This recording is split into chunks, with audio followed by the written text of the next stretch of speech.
Hey, Scott from MyGrowthRings.com. Here once again is in my sister's cold basement.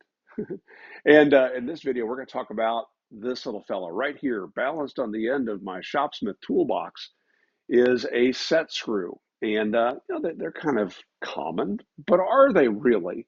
This little fella is used all over your Shopsmith Mark V or Mark whatever, and it's both a weak link and the strongest link in an important chain. We use this little set screw on all of the accessories that are used to attach things to the power plant, to the headstock.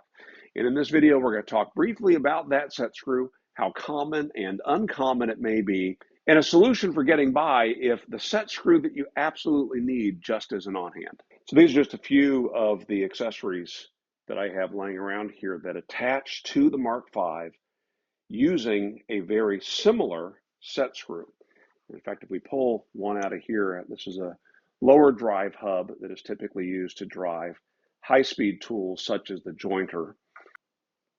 And you can see that what this set screw has going for it is a 5/16 18 thread, meaning the diameter is 5/16 of an inch and there are 18 threads per inch. Additionally, it has the feature of having, in this case, a flat tip, and it accepts a 5/32 hex wrench, which I have placed right here, which is how we drive them on. This is what I like to call the Shopsmith toolbox, my personal favorite, of course, linked in the video description. Now, you'd think that you could just swap these out willy-nilly. Well, there are some differences.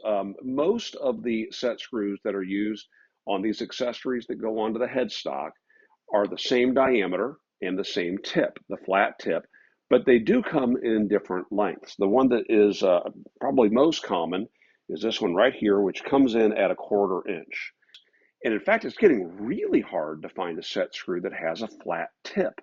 Most of them are going to have either a cup or a knurled tip. Now, you may have been tempted to pick up a set like this, thinking it would come in handy for your Shopsmith equipment. This one came from Harbor Freight, and you can see that they don't tell us anything about what these are made of. I mean, carbon steel construction with a black oxide finish, that's it. Additionally, the size we're looking for is this 5/16 18, and while there are 10 of the 1/2 inch and 20 of the 3/8, none of the rest of this 150 piece assortment is going to be useful for my everyday use on the Mark V. And then if we look inside of these, and I could clearly see this in the store, all of these have got a tip that's called a cup tip. Now, the cup is not ideal for use for attaching things onto our spindle. In fact, the sharp edges of that cup may very well damage the spindle on the headstock. So to use that, I'm going to grind that tip flat. That's a pretty simple thing to do using the disc sander on your Mark V. Another option that you might find is this is just a 2-pack that I picked up at Home Depot. You'll notice these happen to be not only the right thread size, but also the correct length for most of these accessories, and these are stainless steel. Again, challenge here is those have got a cupped tip on them, so we would need to remove that cup as well. Now, this is where the magic happens, and in fact, the arbor that was designed to fit onto this spindle was originally patented by Shopsmith. It's a 5/8 inch steel shaft, and the flat that's ground into the top spindle, both left and right, has got a taper. So as long as we attempt to put our accessory on that flat, lining up the set screw with the flat surface, and we begin to snug that set screw up, it's tight. It's not going to go anywhere. I'm going to tighten the headstock down before I tug on that. And so even if we have it slightly loose, it's not going to slide off because it's engaging that flat surface. Now, we don't want this to happen because it'll also begin to rotate, which just might raise a little bit of a burr here on our spindle, and that will make it difficult to remove the accessory, be it a drill chuck, a saw arbor, a faceplate, you name it. Now, a bonus tip, what's confused some people I've noticed in some of the forums is this aluminum knurled collar right here.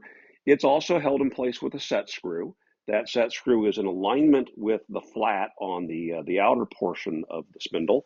And if we take that set screw, back it out almost completely, we can take this collar and slide it off, and you'll notice that there is another tapered flat that lines up with the front tapered flat.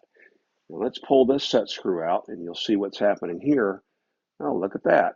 That set screw does have a cup. That is designed to dig into that tapered flat. Every now and then we'll see somebody will have this collar on backwards, and you'll see this little part will stick out, and that encroaches into this area and pushes their saw arbor and accessories out towards the front. So this needs to be facing so that little boss is going into the quill, and then we run the set screw in right on that small flat surface. So onto this flat, we don't want to be cutting into this flat, so we definitely do not want to use a cup tip or a knurled tip on that. So if that's what we happen to have and we're just trying to get the job done, what I'll do is I'll install a sanding disc, and notice my sanding disc is missing a set screw, which is really what got this whole process started. And I'm going to steal a set screw right here from my drive center. We'll just double check to make sure it does not have a cup. It does not. And we'll tighten that in place.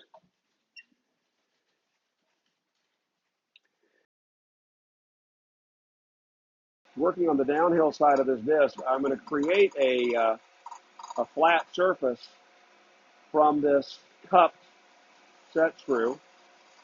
I'm using a 320 grit sandpaper, and I'm working near the center to give me a little better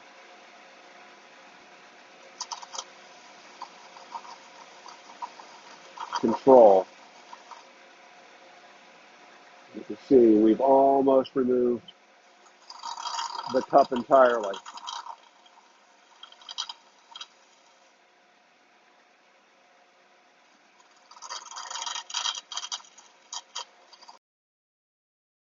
Now I'm going to go ahead, while I'm at it here, take off the set screw that I just stole, and I'm going to put that stainless steel set screw here on my sanding disc.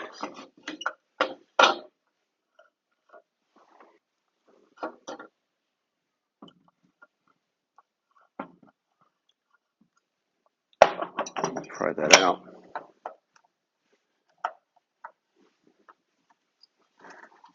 Is that perfect? No, no, it is not. So let's talk about when I would do this or why I would do this. You know, the set screws from Shopsmith are not 100% proprietary, but they're getting harder and harder to find, and some of them are proprietary. At Shopsmith, they're going to cost you about $2 a piece. Some of the more complex ones, some of the most rare ones, like the one in your miter gauge. This one right here that spreads the miter bar open, that one's quite expensive, and I have not found that anywhere. It's got a unique thread, which I believe is a plumbing thread. So those, without question, purchase them from Shopsmith. I would say, you know, because they're inexpensive, the shipping's going to cost you more than the set screws themselves. So maybe you wait until you need a few things and then add some set screws. Another great tip would be to consider the Shopsmith Help Kit, which contains about 50 set screws. I think that's a great buy and something worth considering. If it's Saturday afternoon and I just need to finish my project and I need a set screw to get by, I'm going to have no qualms running to the hardware store, the big box center, maybe even Harbor Freight, and picking up one of these to get me by.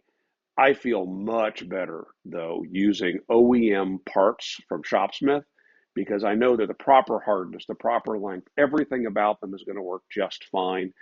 And that would be my advice to you. Stick with the original equipment. One of the issues with set screws, and really all bolts, is they have a limited life. They can be tightened and loosened only so many times, and then they lose their, let's just call it spring. You might have something that you seem to have to constantly tighten. That issue might be resolved by replacing the set screw. What do we do if the actual issue is the hole in the arbor or the hole in the faceplate? What do we do then? Well, actually, it's not the end of the world because most of these arbors have tons and tons of real estate where we can drill and tap a new hole. On the opposite side of this arbor, for example, there's a surface that looks just like the other side. It's not that difficult to do. Machine shop could certainly do it, but I think you can too. I look forward to your questions, comments, and cheap shots. And in the meantime, make it a great week.